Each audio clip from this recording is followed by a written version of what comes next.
Najlepší devlimpionici Slovenska sa v druhej polovici septembra 2024 opäť zišli na svojom zraze v horách. Okrem slávnostného vyhlasovania tých najlepších za rok 2023 si dali aj tradičnú turistiku. Opäť všetko odštartoval ambasádor devlimpionikov Slovenska Juraj Droba. Pripraviť sa, pozor, štart! Vyrážalo sa o 8:30 na trasu Stará Lesná Hrebienok. Tento rok teda naozaj jednoduchá vychádzka, no i tak sa človek musel trochu zapotiť.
Pri dlhom vodopáde krátka prestávka, vhodný čas opýtať sa generálnej sekretárky Devlimpijského výboru Slovenska, v čom vidí hlavný prínos takýchto stretnutí. Stretávame sa tu preto, aby sme si vlastne každoročne pripomenuli a oslávili najúspešnejších športovcov.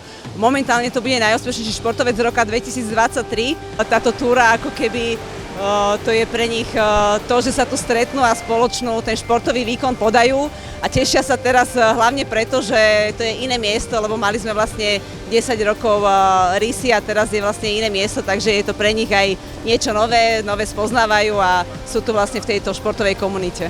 Konečne na hrebienku obligátne fotografovanie a taktiež ideálny priestor opýtať sa aj ambasádora devlimpionikov Juraja Drobu, ktorý dlhodobo podporuje nepočujúcich športovcov, prečo je dôležité týmto ľuďom pomáhať. Na to, aby sme sa všetci cítili vítaní v tejto krajine, tak potrebujeme tých, ktorí si nevedia pomôcť sami, tak im trošku pomôcť. Menšinové alebo znevýhodnené skupiny, medzi ktorých patria aj nepočujúci, je samozrejme jedna z nich, takže každý, keď si vyberie to svoje a pomôže trošku tam, kde sa dá, tak si myslím, že urobíme veľa aj preto, aby bola dobrá nálada a dobrá atmosféra v našej krajine.